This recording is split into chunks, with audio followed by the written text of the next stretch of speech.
Welcome back. All right, so some news of the day for all you fine people for your Sunday, February the 12th. Is there something on right now? Nah, I'm not forgetting anything. All right, so came out last night. Jacob Chikrin, healthy scratch for the Arizona Coyotes for trade reasons.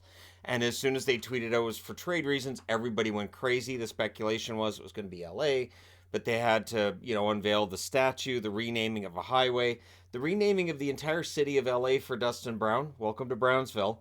And so, yeah, that was the idea, was that it was waiting for that to all pass, and then they'd announce the trade. Well, it's Sunday. They haven't announced the trade. The latest is that it could be tomorrow. So it definitely sounds like Chikrin's going to LA. The part that I find funny is that what's leaked out is it's possible Brant Clark's one of the pieces going the other way, and fans are upset. Like, how dare you? Jacob Chikrin is a young defenseman who is on a very team friendly cap hit for a while after this year. He is having a very good season in Arizona. I understand people don't watch the Coyotes. They don't pay a lot of attention because they're the Coyotes. But Chikrin, I think, is worth the risk. I think he's worth the gamble. And he could really turn that blue line into something special in LA. Yes, they need to fix the goaltending, but it doesn't mean you don't fix, like, it's a weird idea that, well, they need to fix your goaltending. Yes, but it doesn't mean you don't fix another part of the team as well, right? So if Chikrin goes, we'll analyze the package that goes back to Arizona. I do expect Arizona to get a lot back because, again, Chikrin, young defenseman, good offensively, good defensively, underrated defensively, and on a very team friendly contract beyond this season. It is one of the rare times in the National Hockey League where having term works out in the favor of the player and of the team trying to move said player. Anton Forsberg, it was scary last night seeing him get stretchered off. We now understand why he needed to be stretchered off the ice. He tore the MCL in both of his knees on that play. And so he's out indefinitely. I don't know how this is going to change things for Ottawa. I did see fans saying, oh, maybe they should go get Vamelka. Wait, what? What are you giving up to get Vamelka? And again, it's such a weird dynamic around trade deadline to just throw names out there like Arizona's just going to give him up, or like that won't create a crowded crease for the Ottawa Senators beyond. And so, yeah, hopefully for Forsberg, he's back sooner rather than later. Hopefully Talbot's not out that long either. But you're going to get a good look at Sogard, right? So for Ottawa, also the bad news out of last night is that Jake Sanderson is out at least 2 weeks with an upper body injury. So not great news for Ottawa all around. A team that was really hoping this would be the year to get back into the playoffs. And with each passing game, with each passing week, it's pretty obvious that's not going to happen. Jesse Puljujarvi. So I haven't done a video on it, but there was the interview he gave to, I guess, was a Finnish publication where he wasn't all that complimentary of his team captain. And I mean, Puljujarvi clearly is miserable in Edmonton. At least that's definitely how it looks. Now he got a goal in last night's game. And now it looks like he's going to hit waivers. So this is coming from various media that when Yamamoto comes back, they need to clear up cap space.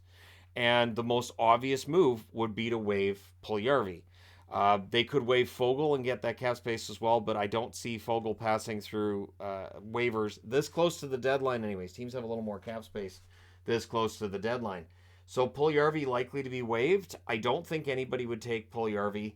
I understand the advanced stats on Puljujarvi have been good for a long time, but just for straight stats and for the offense, it just hasn't been there. So it's been a tough go. This has gone on with Puljujarvi for how many years? It feels like it was 4 years ago we started talking about this. I swear it was 2018 when we started talking about this, and it's still out there. So hopefully for Puljujarvi they figure something out. But if they don't get him traded before Tuesday, he's probably going to hit the waiver wire.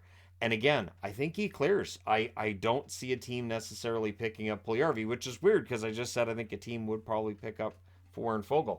Fogel's been out playing Puljujarvi, and he's earned a spot in the Edmonton lineup. So, I mean, the good news would be Yamamoto returning. The bad news would be that the Puljujarvi experiment, for as long as it's been going on, it just looks like it's reaching its end one way or the other in Edmonton. Of course, if you're a Vegas fan, and if you watched the game today between Vegas and the Anaheim Ducks, you would notice Logan Thompson wasn't there even as the backup. This is where they benefit from having Brossoit. Brossoit being the odd man out, ending up being sent down. He was injured to start the season. It cost him a job. Now he's the backup to Aiden Hill, but don't be surprised when Brossoit puts some quality starts together Brossoit can play in the NHL. Just Logan Thompson and Aiden Hill were playing well enough that he ended up in the minors. So Thompson's considered week to week. According to Bruce Cassidy, he does see him returning before the end of the season, but he doesn't expect him back anytime soon. So for Vegas, if they're comfortable with Brossoit and Hill, and they may very well be, they're currently first place in their division, of course, they may not go out and look for a goaltender. The goaltending market is kind of thin. Not a lot of goaltenders out there, so if you're cheering for a team that desperately needs goaltending, it's likely not going to be a starter that's coming in. At best, you're going to probably be getting a backup, maybe a number three that could come in and play a backup here and there. So for Vegas, this is where it benefits them that Brossoit is the guy they can call up from Henderson and use as the backup.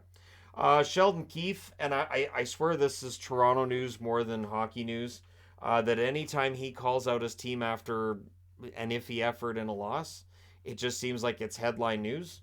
I'm glad that he calls out Toronto after that loss against Columbus last night, which was just ultra baffling because they handled Columbus easily the night before, and then they just didn't last night. So Keefe calls out his team.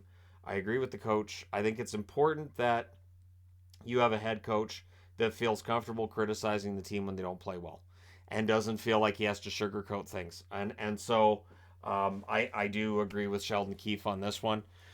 I think Toronto gets too much criticism at times when they lose games like last night. I think that they've acquired a lot of points. They're second in their division. As I said last night, I still think they're one of the better teams in the National Hockey League.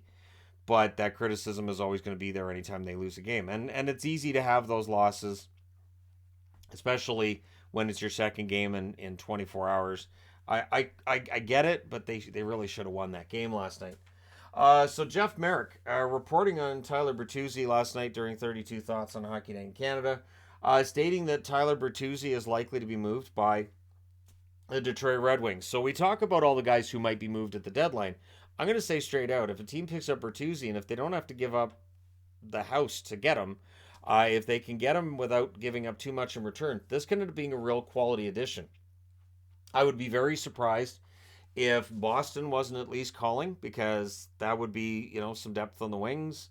Might provide a little bit of a different look for the team. I know people are going to be like, oh, Bertuzzi on the Bruins. Yeah, that's one that just comes to mind off the top of my head. But I will say, if the Wings have made him available, if that's the case, there will be a lot of teams calling. And what Jeff Merrick's reporting is that towards the start of the season, they tried to work out an extension with Bertuzzi, and it went nowhere.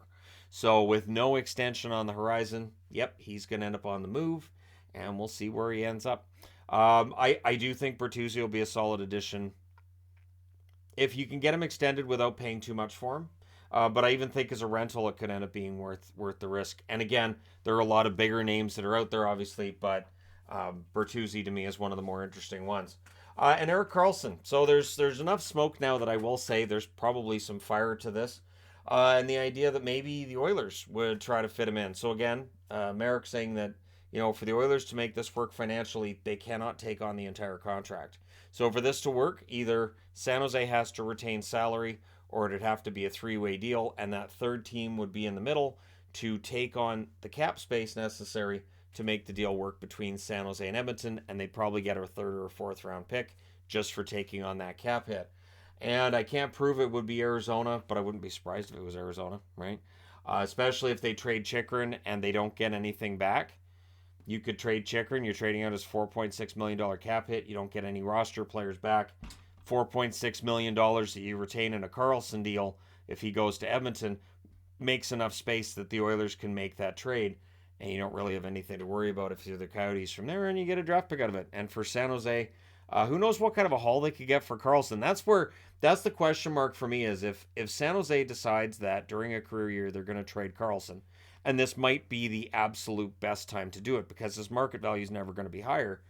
What do you get back? How much do you get back? And is it going to be first round picks, prospects? Is it going to be a lesser return because they're taking on that contract?